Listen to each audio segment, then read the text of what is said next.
Bom, eu vou começar subindo no palco só para ser diferente de todo mundo, tá? Porque tá aqui, né? Por que a gente não vai usar, certo? Ficar todo mundo aqui, dá pra eu ver todo mundo, senão fica um monte de cabecinha na minha frente, eu não vejo ninguém, eu gosto mais de ver as pessoas. Prazer, sou o Nino Denani. Só vou contextualizar um pouquinho mais o que a G falou. Eu sempre fico muito feliz de ser o último palestrante. Porque, por incrível que pareça, os temas que eu trago são falados pelos palestrantes anteriores. Então, eu tenho muito gancho para ir relembrando com vocês os assuntos que foram ditos, né? E como isso é importante, principalmente quando a gente olha de uma outra perspectiva. Fui, na verdade, aproveitando a palestra dela, eu queria que ela nem tivesse ido embora, porque ela ia rir pra caramba disso. Eu sou dono de um estúdio de design, né? Sou empresário. E estou entregando minha empresa porque eu não aguento mais. É muito chato ser empresário no Brasil. Eu gasto uma semana do mês com coisas chatas, que é cobrar fornecedor, cobrar cliente, pagar funcionário, imposto, e tem uns 14 mil impostos que você tem que pagar, e às vezes você paga um, mas no mês seguinte você não paga, aí quando você acha que vai sobrar um dinheiro, vem o governo, inventa um imposto para você pagar, enfim, é um saco. Eu estou largando essa vida de empresário, estou me desvencilhando aos poucos da empresa, para também não deixar nenhum cliente a ver navios, né? Eu preciso entregar as coisas que eu me comprometi a fazer, e estou assumindo uma vida que acho que a maioria de vocês vai olhar pra minha cara e falar, mano, você é retardado, velho. Eu tô meio que virando youtuber. Essa é a piada. A moça ali já viu. Eu tenho um canal no YouTube, como a Gê falou. É um canal que não tem muito a ver com design nem nada disso. É um canal de desenvolvimento pessoal. Não sou coach. Então, não espere que eu esteja aqui para fazer palhaçada e incentivar vocês a trabalhar melhor e essas coisas todas, porque esse não é meu objetivo. Meu objetivo, na verdade, é deixar vocês um pouco mais tristes. Esse é meu desenvolvimento pessoal. Eu espero que vocês estejam felizes agora, porque eu vou tirar toda essa felicidade de vocês. Quando vocês começarem a chorar, eu paro a palestra, tá? Eu vim, na verdade, para trazer para vocês um tema que é o meu estudo já há mais de 10 anos, tá? Eu trabalho com desenvolvimento pessoal, isso vai ser um desenvolvimento muito legal para vocês, mas não existe nada que a gente tenha que fazer, e por isso que eu queria trazer a palestra dos dois anteriores junto, sem a gente estudar a relação da mente, tá? Bom, meu nome é Nino Denani, vocês já entenderam? Sem falar da mente. A mente que é o grande negócio. Se você pegar a palestra do professor Carlão, vocês vão ver o quanto isso é importante. O que ele falou pra gente? Que ele teve um monte de percalços na vida dele, e ele conseguiu passar esses percalços, mas principalmente ele interagiu com esses percalços de forma positiva, né? A mente, segundo o que a gente tem hoje em dia na ciência, é a definição científica de mente, né? Eu estou deixando a definição filosófica de lado e a definição espiritual de lado para falar da ciência por enquanto. A mente, ela é a coisa que existe na gente, que é responsável pela interação que a gente tem com o que está fora do que a gente é. Ficou complicado? Nós somos uma coisa e a gente se interage com uma coisa que não é a gente. Essa interação é feita através da mente, tá? É a mente que interage. O que quer dizer? Que a mente, primeiro, ela não é um órgão, né? Embora a gente se relacione com as coisas através do cérebro, a mente não é o cérebro. O cérebro é o cérebro. Talvez a mente esteja no cérebro, é bem provável, mas a gente não sabe. A mente é o resultado de todas as interações que a gente tem no nosso corpo. Tato, olfato, audição, perspectiva, enfim, tudo que a gente tem de interação com o externo acontece através da mente, tá?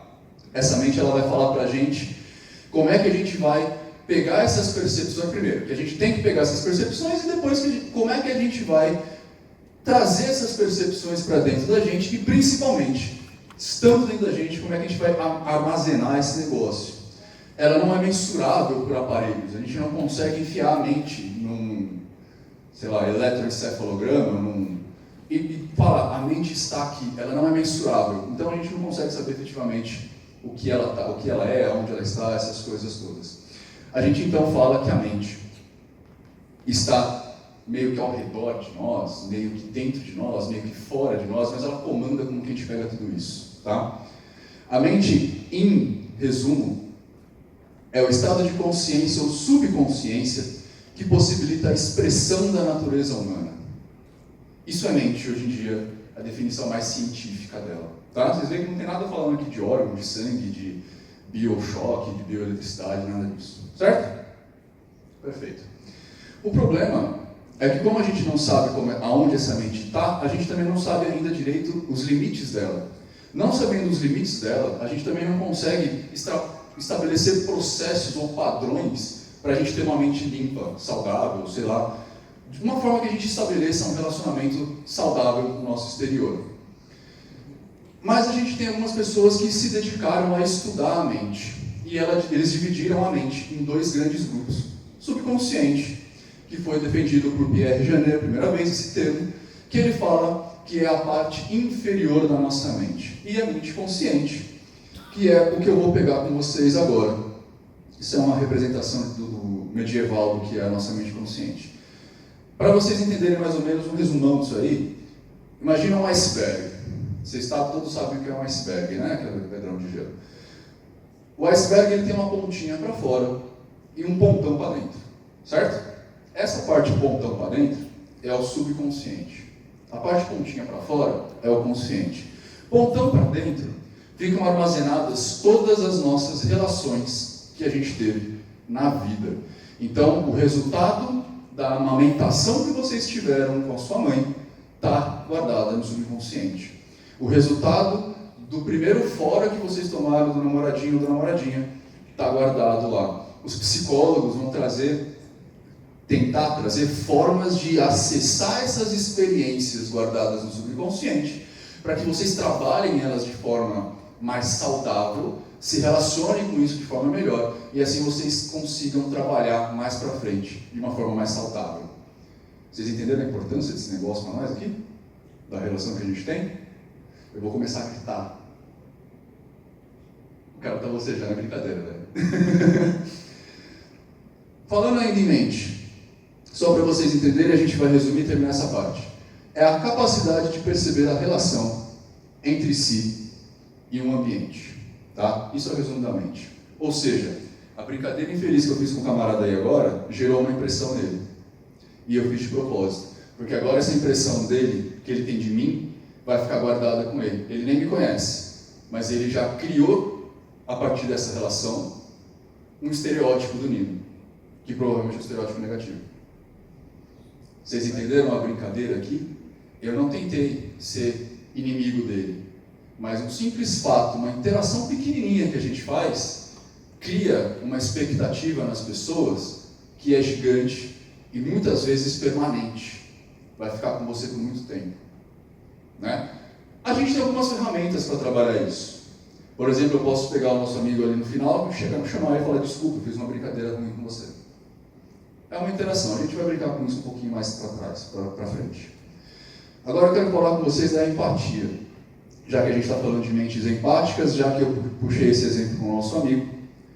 Empatia, em resumo, é uma palavra que hoje em dia está muito em voga, na contramão do que a sociedade faz. Tá? A nossa sociedade está se tornando cada vez mais individual, cada vez mais individualista. Eu não estou julgando e nem culpando a informática por causa disso, né? De mídias sociais, redes sociais, está afastando, o Facebook, essas coisas afastam as pessoas. Não sei se é esse bem o problema, mas é fato que a gente está ficando cada vez mais individual. A gente cada vez está se importando menos com as pessoas. E isso fez com que a gente criasse um termo para falar que a gente precisa não só se relacionar, mas a gente precisa identificar ser como a outra pessoa. Ou seja, por que eu estou supondo que a minha brincadeira com o nosso amigo talvez tenha sido ofensiva?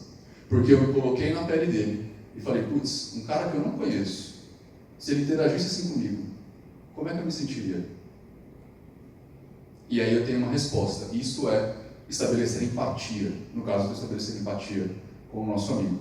Isso é sentir empatia pelas pessoas, né? Isso fez com que, ao longo do nosso exemplo, eu percebesse que eu criei uma relação nociva.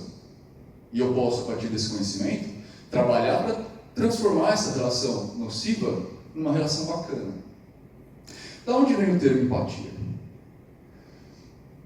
Empatia, ele nasce de 3 processos, particularmente: afetivo, cognitivo e regulador. Eu não vou pegar muito regra para vocês, porque é chato, tá? Vocês também não precisam saber disso. Mas é só saber que o afetivo partilha e compreende estados emocionais. Isso vem um pouquinho da nossa evolução biológica, tá? A gente, quanto homens das cavernas, quanto seres pré-históricos, antes da civilização se tornar sedentária, a gente precisava se identificar com os nossos amigos para a gente saber exatamente o que está acontecendo e para, principalmente, interagir com ele.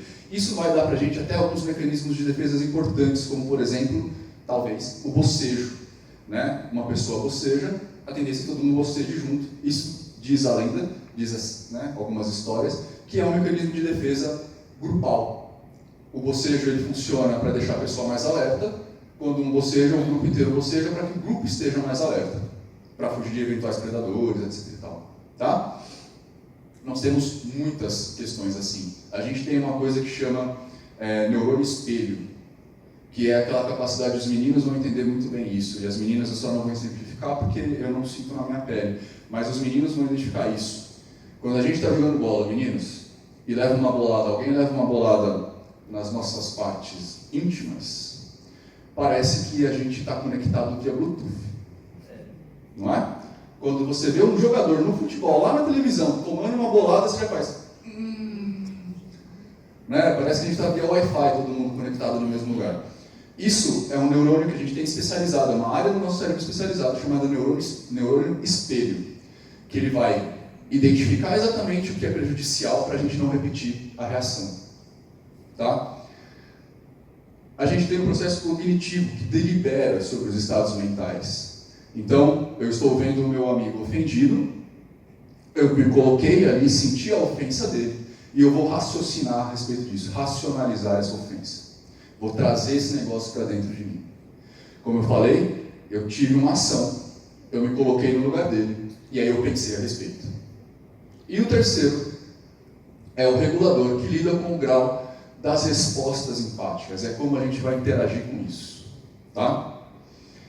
Esse termo, ele foi utilizado, existem algumas controvérsias a respeito disso, mas aparentemente por Theodor Lipps, que ele usou esse termo para falar das relações entre o artista e o espectador que projeta a si mesmo na obra de arte. Eu não sei quem aqui tem costume de ir em museu. Quem levanta a mão? Vai. Quem tem costume de ir em museu aqui? Maravilha. Quem chorou quando o museu pegou fogo lá no Rio? Eu sou artista, eu sou formado em artes plásticas, tá? Eu tô bem feliz. Obrigado. Mas assim, quem aqui já viu alguma, sei lá, novela? Novela todo mundo vê, né? Novela é fácil, né? Vocês estão ali interagindo com uma obra de ficção, e aí vocês veem o protagonista ou a protagonista passando por uma determinada situação. Vocês se colocam na pele da protagonista ou do protagonista, né? Quem gosta bastante disso. O Theodor Lipps começou a procurar, na verdade, isso começou com Kant, mas ele aprofundou. Quando você está olhando uma obra de arte, você sente alguma coisa ali. Você se coloca no papel da obra de arte. Você vê isso aqui e se relaciona. Sabe essa obra? Ficou famosa, são os macaquinhos. Vocês viram isso? Virou meme até na internet. Né? Que as pessoas ficavam nessa rodinha, um cutucando o ânus do outro. Isso causou muitas brigas, causou muita revolta, causou muitas situações negativas na internet. Tá? A gente está vivendo um momento político muito complicado, que influenciou, mas quando a gente vê isso daqui, a tendência é que a gente se coloque na obra de arte. A gente vê as pessoas cutucando, e a gente sente o cutuco, e a gente se relaciona com isso. Era isso que o Theodor Lipps estava falando. Claro que isso aqui é uma obra, que eu peguei um extremo, mas quando a gente vê obras como a Mona Lisa, por exemplo, ou o estatuário grego, que é o que a gente chama de belo, né, que a gente chama de sublime, porque a gente se sente melhores do que Deus, do que Zeus no caso, esse é o papel da arte grega, ser melhor do que Deus, a gente começa a se relacionar com isso. O Theodore Lipps pegou essa informação para a gente, vamos jogar isso aqui fora. Depois, a Stephanie Preston e o Franz de Waal bolaram essa definição para falar de empatia: observar ou imaginar outra pessoa em determinado estado emocional ativa a representação do estado emocional no observador. Ou seja, quando eu vejo uma pessoa triste, ter empatia é se sentir triste também. Quando eu vejo uma pessoa feliz, se eu tenho empatia, é me sentir feliz também. A gente sente esse tipo de empatia com filmes que são muito profundos, né? Eu, quando assisti Marley e Eu, chorei que nem criança. Eu me coloquei no lugar do protagonista. Eu senti a dor que ele sentiu quando o cachorrinho que passou a vida inteira com ele morreu.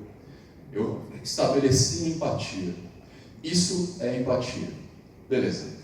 Falamos de mente, falamos de empatia. Agora a gente vai se perguntar: o que é autoconhecimento? Porque se eu sinto empatia por uma pessoa, eu preciso trabalhar como eu sinto isso. Como assim? Eu estou falando para vocês aqui que sentir empatia é se colocar no lugar da pessoa. Então, quando eu vi a pessoa ficando triste porque o cachorrinho morreu, eu me liguei a ele por empatia e chorei porque eu estava triste tanto quanto ele. Só que a gente precisa lembrar uma coisa aqui: cada um de nós é um ser individual. Parece óbvio, mas nem todo mundo leva assim. Isso quer dizer que nós interpretamos e interagimos com uma determinada coisa de formas muito particulares. Tem pessoas aqui, de vocês, que amam de paixão a mãe. Tem pessoas de vocês que gostam da mãe. Tem pessoas de vocês que não conheceram a mãe. Então, a figura mãe e a relação que vocês vão ter com essa figura é diferente. Então, se eu, por exemplo, que amo minha mãe de paixão, conheço um cara que não conhece a mãe, dificilmente ele vai conseguir entender o amor que eu sinto pela minha mãe. E mais do que isso, se a gente não se conhecer, o que é pregado pela maioria das religiões, como é que a gente vai chegar a tentar entender o dia da pessoa que está na minha frente? Aquela pessoa é muito brava, está muito brava hoje. Por quê? E aí você pergunta para a pessoa e ela fala: porque eu bati o carro. Aí você fala: o carro é besteira. Você está vivo. Não a pessoa. Bateu o carro, isso causou um trauma na pessoa de alguma forma. E a relação que ela tem com isso não é a mesma com você. E você só percebe isso a partir do momento que você se autoconhece. Eu trouxe essas figuras aqui porque autoconhecimento é um termo muito usado nas religiões, né? O catolicismo vai falar de autoconhecimento quando ele dá a lista dos 10 pecados, dos 7 pecados capitais, enfim. Ele vai falar: você precisa se olhar para ver se você está praticando alguma dessas ações, se você tem vaidade, por exemplo, se você é egoísta, para você saber se está pecando. Você só conhece isso com autoconhecimento, né? Mas algumas religiões vão falar de autoconhecimento que é um estado de iluminação. Ou seja, você alcança alguma coisa, é um clique que dá na sua cabeça, que a partir desse momento você vai agir de uma determinada forma porque você se autoconhece. Então, eu estava até conversando com uns amigos agora que fizeram muitos estudos a respeito da religião judaica, essas coisas todas, budismo, hinduísmo, e eles falaram para mim: Nino, o autoconhecimento é quando você está pleno em suas faculdades. Ou seja, se alguém me chama de ignorante, eu paro e falo: o que é ignorância? Ignorância é você não saber ligar o computador. Bom, eu não sei ligar o computador. Então tá, eu sou ignorante. Mas isso não te afeta, né? Ou sei lá, Nino, você é um grosso. Pera, o que é grosseria para você? É falar que 3 mais 3 são 6. Bom, eu falo que 3 mais 3 são 6, então eu sou grosso. O Leandro Carnal, um filósofo, historiador, tem uma parábola muito legal que ele fala, e eu vou falar um palavrão aqui, porque eu estou colocando entre aspas, tá? Fala dele. Ele fala que estava no trânsito, foi fechado, e o cara do carro chamou ele de filho da puta. Ele falou o seguinte: eu posso me relacionar com isso de 2 formas. Primeira, a minha mãe é puta. E aí eu não posso me ofender, porque ele só está retratando a realidade. Talvez seja cliente. Segunda, minha mãe não é puta. E aí eu não posso me ofender, porque na verdade ele está mentindo. Então, eu não tenho que me relacionar com isso. Isso seria o autoconhecimento. Eu gosto de autoconhecimento de uma outra forma, porque eu gosto muito da palavra conhecimento. Eu gosto muito, e todo o meu trabalho tem a ver com buscar essa palavra. Todo o meu trabalho, ao longo dos 10 últimos anos, tem a ver em adquirir conhecimento, em pensar a respeito das coisas, em trazer respostas, em quebrar paradigmas ou compreendê-los. E eu cheguei a uma conclusão a respeito do autoconhecimento. Que o autoconhecimento pleno se dá quando você tem informação do mundo exterior. O que isso quer dizer? Que a cada novo segundo, a cada novo instante, eu preciso me autoconhecer de novo. Então, eu era quando entrei nessa sala. Eu tinha algumas certezas das minhas capacidades. A palestra anterior me fez repensar a minha questão financeira. Então, dei um passo além no meu autoconhecimento. A palestra do professor me fez pensar a respeito de superação.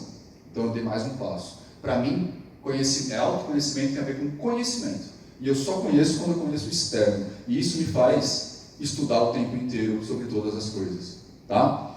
Só para exemplificar, também foi um exemplo que eu vi de um amigo,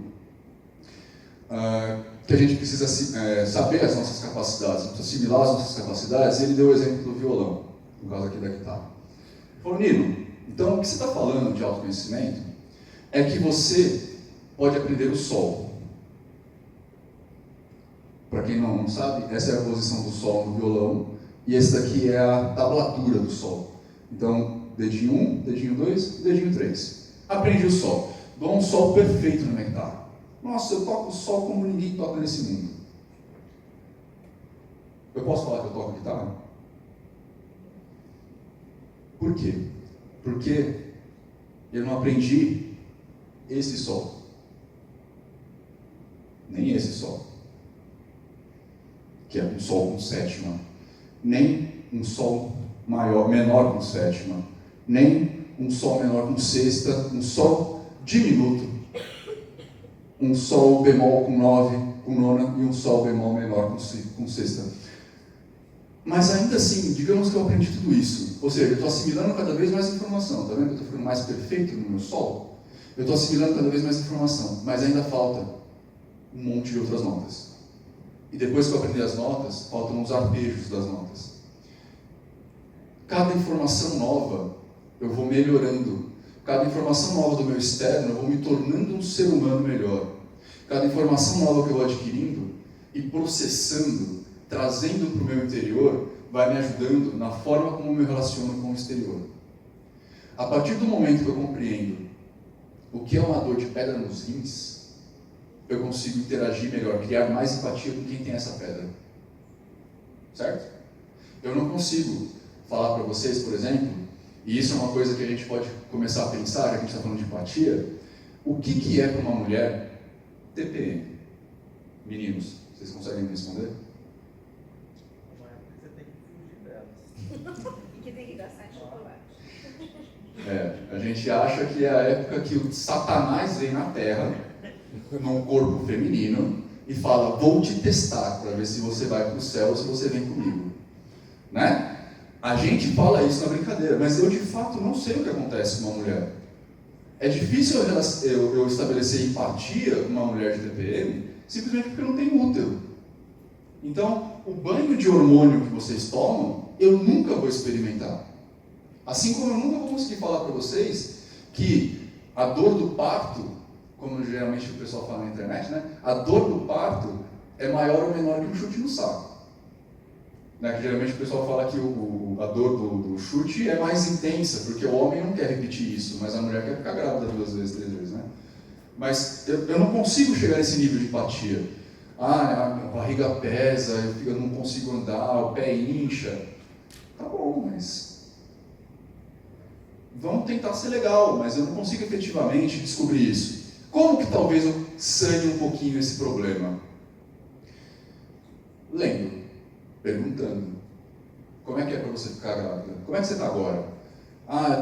Putz, não entendi isso direito. Como é que é? Como assim você está nervosa? É por causa do hormônio? Entendeu? Pergunta. É claro que se a mulher tiver efetivamente TPM, ela vai brigar muito com você por causa disso. Mas, é legal vocês ao longo do tempo vocês ao longo do tempo, tentarem compreender essa situação. Para vocês terem uma ideia, eu no meu canal tenho uma playlist especial sobre sexo, que eu falo um pouquinho sobre isso. Eu comecei essa playlist porque algumas mulheres vieram conversar comigo e falar que os homens não sabem onde fica o clitóris, que a gente chama carinhosamente de Cleiton. O Cleiton. A gente nunca acha o Cleiton. E eu falei, como é possível a gente não saber? Meninos, como é possível vocês não saberem onde está o Cleiton? Porque isso é biologia. A gente aprende na escola aonde está o Cleiton. Tudo bem que a gente não vai saber onde está o Gerson, que é o ponto G. Mas o Cleiton está fácil. É visível, inclusive. E aí eu comecei a entender que a gente está com preguiça de fazer essas coisas. Não do Cleiton, mas de procurar informação sobre as coisas. Vocês também, né? Só a gente começar a falar de sexo, todo mundo se anima. A gente está com preguiça de procurar informação. E aí, com preguiça de procurar informação, a gente extrema elas.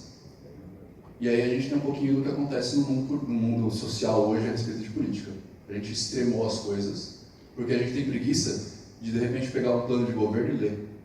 Ou de procurar se a informação é verdadeira. Né? A gente se complicou por causa disso. Bom, isso só quer dizer que quanto mais nós conhecemos, mais a gente tem capacidade de nos conhecer.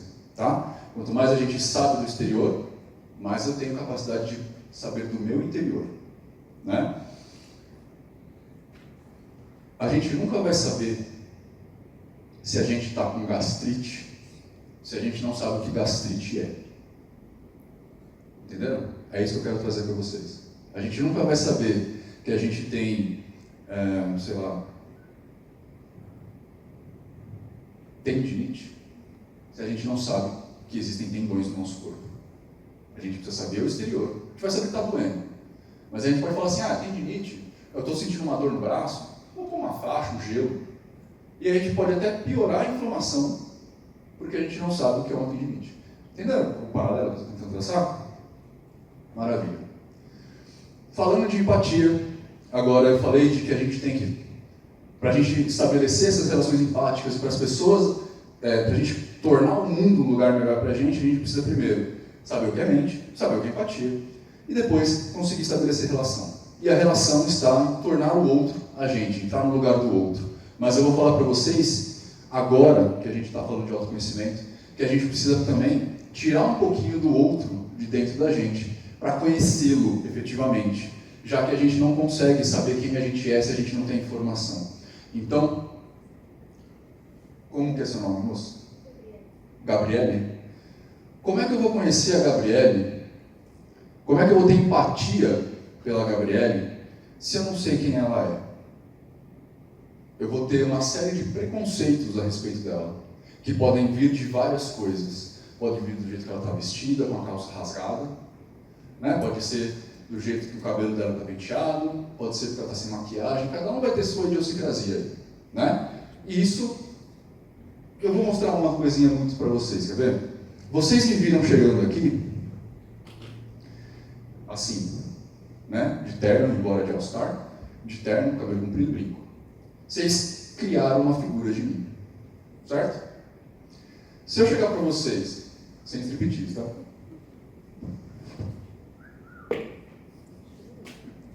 Quem é o cego aí?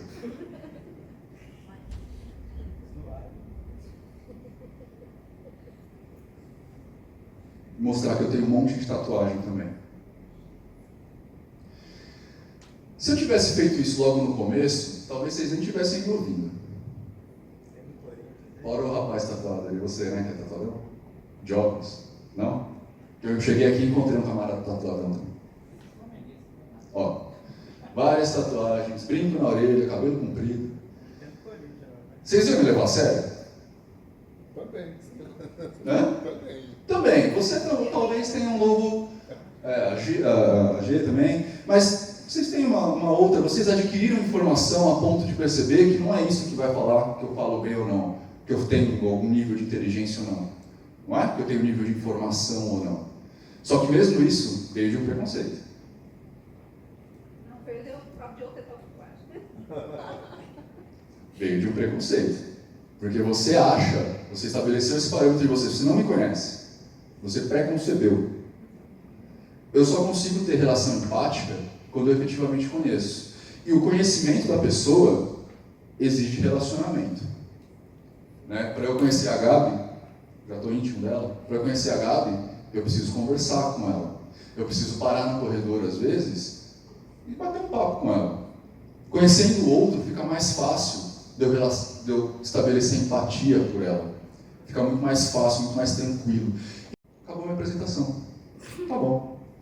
Por que raios eu tenho que estabelecer empatia com a Gabi? Por que raios eu estou falando que mentes empáticas é positivo para a gente? Por que eu estou falando, trazendo esse assunto para a gente? Porque a gente consegue, eu vou falar um negócio que talvez vocês não gostem de mim a partir daqui, mas entendendo o processo e mecanismo da mente, da empatia, de mentes empáticas, a gente consegue começar a controlar pessoas. E aí eu imagino que alguns de vocês vão me xingar, porque não se faz isso, né? Alguns de vocês vão ficar de boa comigo, porque falar é assim que tem que ser mesmo. Dane-se.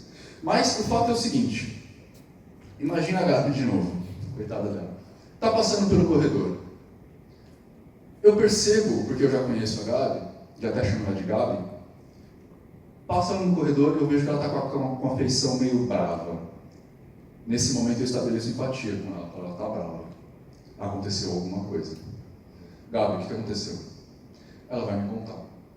Porque a gente tem empatia. Eu vou chegar sinceramente para ela com isso. Só que a partir do momento que a gente estabeleceu esse elo empático, ela está mais tendenciosa a fazer as coisas que eu quero. Por relação. É assim com todo mundo. Quem aqui não ajuda amigo? Não é? Eu não estou falando de contra a lei, não, gente. Estou falando de ajudar amigo. O amigo está mal, você chama ele para tomar uma cerveja, paga a cerveja, sei lá. Não é? Estabelecendo empatia.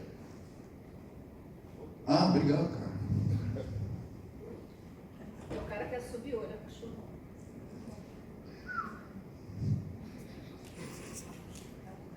Eu estou solteiro. Por enquanto. Mas você tem uma coisa que eu não gosto, cara. Farda.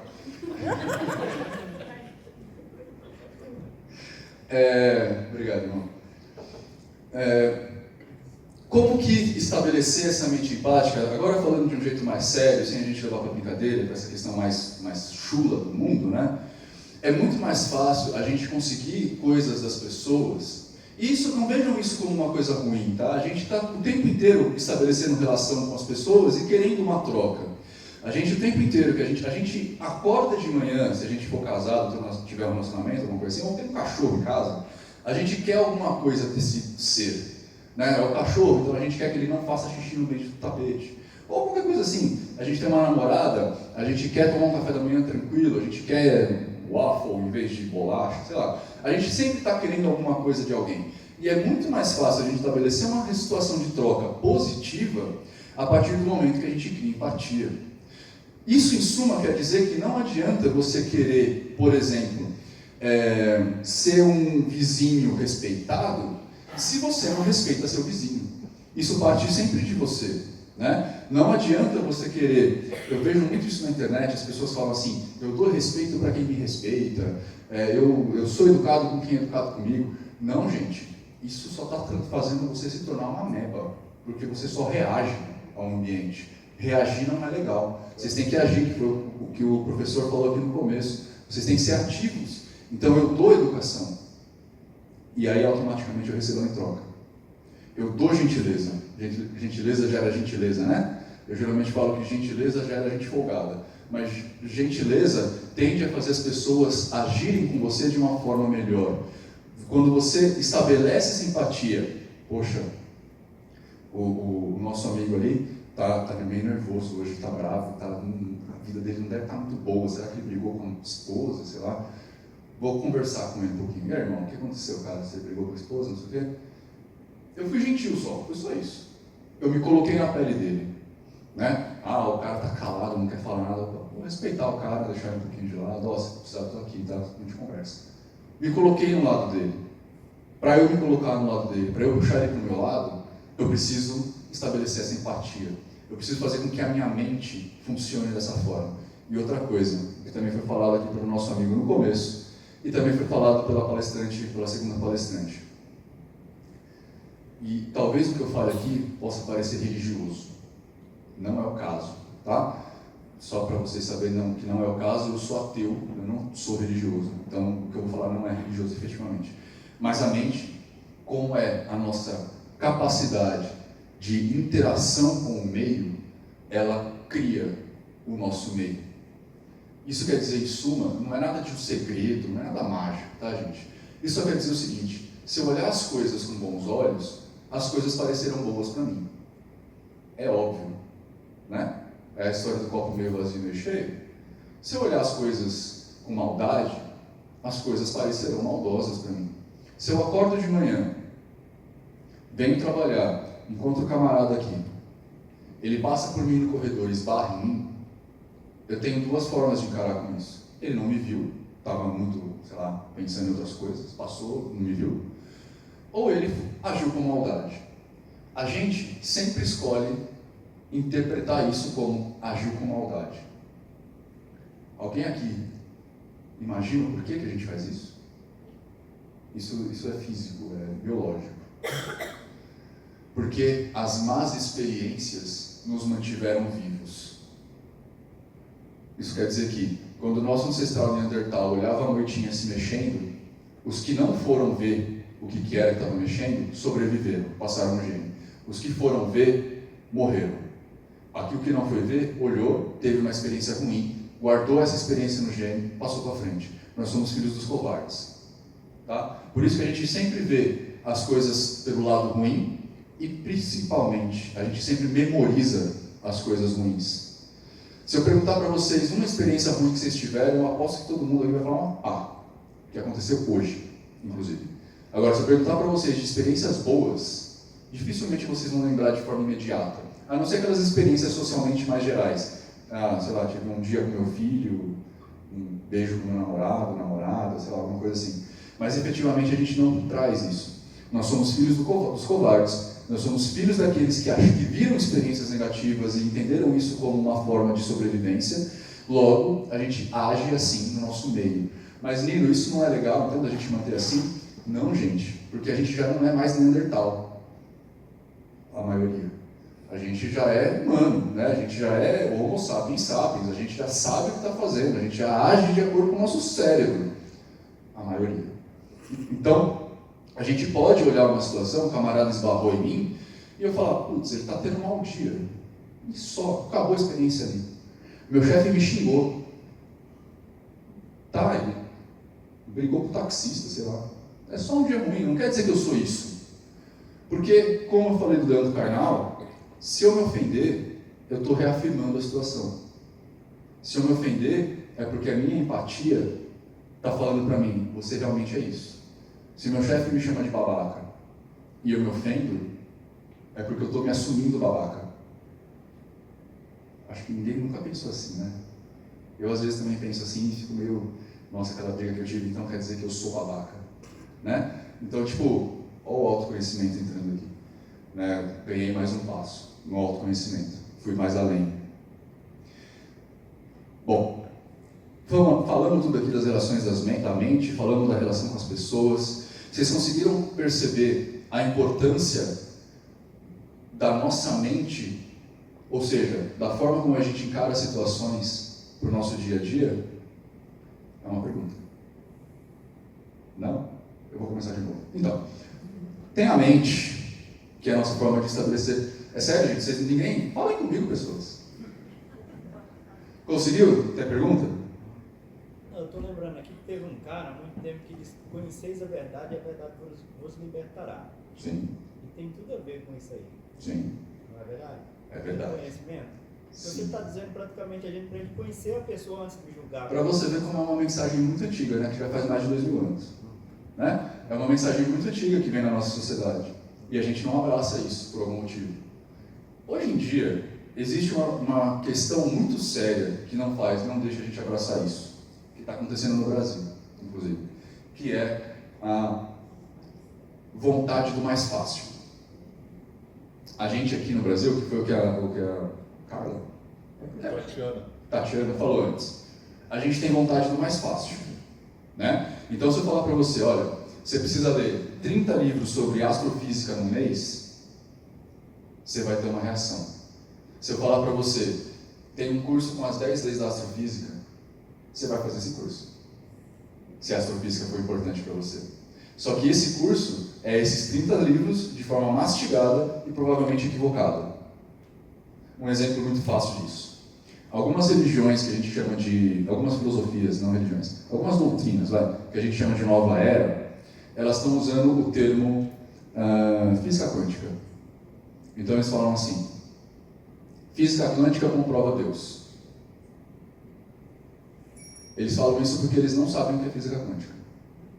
Só que como a maioria das pessoas não sabem o que é física quântica, eles compram essa ideia. E aí, a verdade que vos libertará vira uma mentira. A pessoa assumiu a mentira como verdade. Entendeu? Eu não estou colocando aqui questões de Deus, tá? Se existe ou não. Estou falando que a física quântica não é isso. A física quântica nem chega perto disso. A física quântica é um processo físico, então não tem como provar o metafísico. É físico, não é além da física. Mas, como a gente tem muita informação errada, muita informação que as pessoas resumem de uma forma para ser vendável, a gente acaba assumindo essas informações como verdade, e aí a gente se perde da verdade verdadeira. A gente assume uma mentira como verdade. Eu super concordo, a verdade nos libertará, só que está cada vez mais difícil achar ela. Né? Não sei se vocês concordam comigo a respeito disso. Mas o tanto de informação que a gente tem, via WhatsApp e Facebook, que são as enciclopédias do mundo moderno, dificultam o processo. Né? Se vocês quiserem um exemplo bem difícil de tocar, quem é que ouviu falar da fosfoetanolamina? Da pílula do câncer. O que é a pílula do câncer? Alguém químico descobriu como fabricar fosfoetanolamina, que é o negócio que a nossa célula fabrica. Ele fabrica de forma artificial uma série de processos químicos. E deu na cabeça dele que isso curava o câncer. Deu na cabeça dele também comercializar isso a partir de remédio. Deu na cabeça dele. Ele fez. E um monte de gente diz que se curou. A gente tem alguma ferramenta para falar que essas pessoas se curaram? A gente tem alguma ferramenta para falar que a fosfoetanolamina realmente faz alguma coisa contra o câncer? A gente só tem as informações falsas. Só que o público se agarrou tanto nisso, e eu compreendo super o porquê, porque câncer a gente sabe que é uma doença difícil, né? O público se agarrou super nisso, que obrigou o governo para um monte de pesquisa, colocar a fosfoetanolamina na frente para ser pesquisada. A pressão popular ainda fez a fosfoetanolamina ser liberada como medicamento antes dela ser pesquisada, e isso matou um monte de gente de câncer. Porque a gente chegamos à conclusão de que a fosfoetanolamina não faz nenhuma diferença. Só que como o pessoal começou a tomar fosfoetanolamina, parou de fazer a quimioterapia, porque tem aquela história de que a indústria farmacêutica perverte, não sei o que lá. Eles acreditaram, compraram um monte de informação falsa, morreu um monte de gente. Entende como a verdade vos libertará? Fica cada vez mais difícil de chegar? Não, mas depende da verdade que você está falando. Se depende da verdade, fala uma verdade. O mesmo cara que falou isso, ele falou também, eu sou o caminho, a verdade e a vida. Então, nesse sentido, ele está correto, entendeu? Eu prefiro não entrar nesse quesito. Não, pois é. Para você a verdade é uma, para quem está falando é outra. Eu prefiro não entrar nesse quesito. É bom estabelecer qual é a verdade que estamos procurando. Se a gente precisa estabelecer a verdade, ela não é verdade. Mas enfim, eu entendo, tá? Eu prefiro não entrar nesse quesito, nessa palestra. Pessoas, alguma dúvida a respeito disso? Do que a gente falou de mentes empáticas, de empatia, de relacionamento? Me diga uma coisa. Digo. Você quando fala de empatia, é conhecer a pessoa e você fala no sentido assim da pessoa começar a gostar da outra. Mas muitas vezes quando você tem conhecimento, você passa a não gostar, simplesmente porque você passou a conhecer. Empatia não tem a ver com gostar ou não gostar, tem a ver com compreensão. Então, por exemplo, eu posso você tem atitudes que eu não concordo, por exemplo, tá? Mas eu não preciso gostar de você, eu preciso compreender o que te leva a fazer isso. Então, por exemplo, a Gabi aqui foi no restaurante e não pagou, eu acho que ela é corrupta, tá? Eu não preciso gostar dessa ação, mas de repente a Gabi fez isso porque ela não tinha dinheiro e ela não tinha almoçado no dia anterior, não jantado. Então eu entendi a relação dela. A partir desse entendimento, eu consigo tomar ações a partir disso. E as ações serão muito melhores do que eu simplesmente falar, ela é corrupta. Porque de repente eu posso chegar para a Gabi e falar, puxar ela de canto e falar, ô Gabi, eu vi que você estava passando por eu consigo te ajudar de algum jeito, alguma coisa assim? Pronto, abracei a Gabi, viramos amigo, estamos de boa, porque ela de fato não fez isso de mal, ela só não tinha o que fazer e estava com fome. Que é muito diferente de uma pessoa que vai e faz isso de sacanagem. Se eu entendi que é sacanagem, eu não gostei da pessoa, mas eu entendi o porquê. Eu compreendi a pessoa. E aí, a partir disso, a minha ação com essa pessoa se torna mais efetiva. Mesmo que seja me afastar dela. Outra coisa, essa empatia sua não tem nada a ver com aquela situação assim não, né? De quando a gente olha para uma pessoa a primeira vez e já gosta dela. E eu, às vezes, olho para outra pessoa e já não gosto daquela pessoa. Não tem nada a ver com isso também. Não. Isso, na verdade, é uma série de impressões que a gente tem a partir do físico da pessoa, tá? Isso é estudado. A gente tem boas experiências com certos estereótipos físicos, e aí essas experiências tendem a se repetir.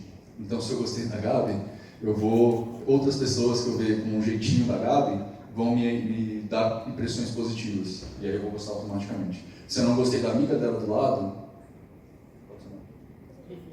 Viviane, não gostei da Vivi, então, pessoas que eu for olhar com o estereótipo da Vivi, eu também não vou gostar. Isso é impressão mesmo, isso é cerebral, é físico. É aquela coisa que eu falei do Neandertal, que olhou o negócio, não gostou, mas continuou vivendo, essas coisas todas. Isso aí vem de anos de evolução, de centenas de anos de evolução. Certo? Mais dúvidas, gente? Não? Acabou? E Diga. quando você conhece a pessoa e não gosta. Depois, a partir de um tempo, que você percebe que tudo que a pessoa fala, você já enxerga com um viés negativo. Olha só, vocês trabalham todos aqui. Digamos que vocês 6 trabalham no mesmo departamento, tá? E eu sou o chefe de vocês. E eu sou um canalha. Sei lá, já dei em cima da Gabi, já dei em cima da Vivi, já dei em cima dos 4 também aí, dos 5. Tá? Dei em cima de todo mundo, sou um canalha. Você vai olhar para mim e vai falar assim, cara, essa atitude não se faz. Entretanto, você pode não gostar de mim, só que você sabendo que eu sou assim, e sabendo o que me leva a ser desse jeito, vai dar a você a oportunidade de trabalhar comigo da melhor forma possível. Porque, inclusive, você vai conseguir se precaver desse tipo de comportamento. E eu não estou falando de se precaver aqui, de repente você que é mais fortinho, vir com camisa de manga comprida, mais larga, para não mostrar os músculos. Não é isso. Mas é o jeito que eu vou falar uma besteira, você já vai estar preparado para ouvir uma besteira. E você vai conseguir interagir com essa besteira de uma forma mais íntegra. Porque no final das contas eu sou seu chefe. Então você não vai poder mandar eu para aquele lugar. Você vai ter que tomar uma atitude política caso você queira manter esse emprego. Né? Então, mesmo que seja, então eu vou, sei lá, montar formas para me precaver judicialmente disso. Mas estabelecendo essa empatia, sabendo por que o cara age dessa forma, você consegue se precaver disso de uma forma melhor do que, por exemplo, você ficar muito pego comigo, muito pistola, como a gente fala na internet, e bater de frente comigo e eu te mandar embora por sua causa. Entende? Como a empatia é importante nas relações? Foi o que eu falei, você meio que me manipulou. Entendeu? Claro, que aqui eu estou dando um caso extremado, né? Mas você sabe como agir. A mente empática é uma forma de você interagir melhor com o seu público, digamos assim, com as pessoas que estão com você. Eu entrei no ônibus, está cheio. Como é que eu vou interagir com essas pessoas para ter um melhor momento no ônibus? Vou tentar não, sei lá, vou entrar um pouquinho mais devagar, não sei. Cada um vai ter uma percepção disso. O importante é que, entrei no ônibus cheio, a pessoa pisando no meu pé, eu não vou achar que a pessoa fez de propósito. Entendeu? Estabelecer empatia. E ao mesmo tempo, eu também não vou pisar no pé dela de propósito. Sacou? Automático, já. Você tem que tirar, na verdade, o automático. A mente empática que você fala, observa as relações. Observa o que está acontecendo. A relação é aquilo que eles falaram nas 2 palestras anteriores. É a sua relação com aquilo. Como é que você se relaciona com as coisas? Como é que você se relaciona com as pessoas? Estudar essa relação, que é estabelecer empatia. Como é que eu me relaciono com esses dois aqui? De formas diferentes. né? O nosso amigo aqui, eu nem conheci, ainda nem decorei o nome dele. Desculpa. Eu não vou decorar tão cedo, desculpa, mas eu sou muito ruim para isso. Eu não decorei o nome dele e não vou decorar tão cedo. Mas como é que eu interajo com ele? É diferente do jeito que eu interajo com a Geslaine. Lembrou o nome. Porque para mim ela é G, né? É diferente como eu interajo com ela. Por quê? Porque ela eu conheço melhor. Ela eu já sei as idiosincrasias dela. Ele eu não sei ainda, mas eu preciso descobrir. Para não agir com ele com preconceito. Ah, bombadinho, né? Deve ser burro. Não. Vocês entendem aonde está aqui a empatia? Acho que foi o melhor exemplo que eu dei, cara. Desculpa, mas acho que... Né? Mas é isso. A gente preconceitua. Então, é preconceito, porque não tem conhecimento. O preconceito vem da falta de conhecimento. E a empatia, ela vem e fala, peraí, deixa eu conversar com o cara primeiro, ver se é burro mesmo. Se esse músculo é de verdade, é bomba, sei lá. Os dois. É de verdade, é bom ou é burro? Ou é burro, é fortinho. Mas vocês entendem onde está a brincadeira? É no conhecimento, gente. É no conhecimento. A gente deixa de ter pessoas muito legais do nosso lado por preconceito. Porque eu poderia olhar para ele e falar assim, ah, bombadinho, burro. E não falo nunca mais com esse cara. Estou perdendo uma par de oportunidade com ele. Hã? Tá mesmo. Tá vendo? Já perdi, meu jeito. Não, Fala, se você não continuar... Ó, a moça ali, ó, desculpa, uma brincadeira que eu vou fazer. Ela parece a Manuela Dávila. Eu posso interagir com ela assim, ah, petista safada. Entendeu? Não, vamos conversar. Diga, desculpa, brincadeira. Não, eu queria perguntar assim, isso exige um treino e depois passa a ficar natural, porque Sim. a gente sempre tem que pensar, então, antes de abordar O Einstein falava um negócio pra gente. Uma mente expandida nunca retorna ao seu estado original. Isso quer dizer o quê? Isso é mito da caverna do Platão. Para quem não conhece, eu não vou resumir isso, depois procurem, porque é assim que busca conhecimento. Mas é assim, uma vez que você tem uma informação, você tem dúvidas sobre ela, você vai querer mais informação, e isso vai virar um ciclo vicioso. Então, quando você tem uma informação sobre uma pessoa, naturalmente você começa a observar as outras atrás das informações. Isso é tão legal, tão natural, que a PNL nasceu a partir da observação das pessoas. A leitura fria nasceu, a hipnose nasceu a partir do estudo da mente das pessoas. Uma série de cadeiras, digamos assim, nasceram a partir da relação das pessoas. Então, como é que eu, Nino, vou trabalhar com vocês para vocês gostarem de mim no palco e me ouvirem? Isso é estudo de relacionamento, é empatia. Eu preciso estabelecer empatia com vocês, né? E eu, lógico, vou escolher que tipo de relacionamento que eu vou ter para ficar mais fácil. Então, se eu quero um público mais permissivo, eu vou chegar aqui, dar cambalhota, pular, brincar, falar um monte de besteira. Se eu quero um público mais concentrado, eu vou começar com uma informação chocante, que foi a informação que eu dei do rapaz ali no começo. Né? Eu usei ele bocejando para impactar todo mundo olhar para mim. Entendeu? Então a gente vai estudar a relação para ver como a gente funciona. Provavelmente ele não vai gostar mais de mim. Desculpa, cara, eu pedi 1 milhão de vezes desculpa para você porque eu te peguei de cobaia. Depois eu até mudei para Gabi. Mas era só parte do exemplo, tá? Vai se inscrever no seu canal. Vai se inscrever? Ah, tudo bem, cara. Depois que vocês me seguem no canal, vocês ficam meio malucos. Enfim, você entende? Então, eu olho para ele, eu já não penso mais, deve ser burro porque é fortinho. Por quê? Porque eu já entendi que isso não tem uma coisa a ver com a outra. Entendeu? Então vai ficando mais fácil. Quanto mais informação você tem, mais fácil o relacionamento é. É simples assim. Né? Tem que se dedicar no início. Você tem que Tem querer. ser um lado. Você tem que querer. O mito da caverna do Platão fala que a partir do momento que você quer se iluminar, você já não é mais a mesma pessoa. Então você tem que querer. Iluminar aqui no sentido de conhecimento, né? Você tem que querer. Quando você quer, putz, como é que eu faço para ter um dia melhor? Você já movimentou a sua mente para ter um dia melhor. Assim, depois você vai vendo a situação, você vai aprendendo cada vez mais. Mas o movimento já foi, você já deu o primeiro empurrão. Né? A lei é física, né? O primeiro empurrão é sempre mais difícil. Que nem a moça falou aqui da economia. Deu o primeiro empurrão. Aí você nunca mais consegue voltar, cara. E aí você vai chegar um momento que você vai começar a brigar com os seus pares porque eles não fazem isso. Porque para você é tão óbvio que um fortinho não é burro, necessariamente, que você não vai conseguir nem entender os preconceitos mais.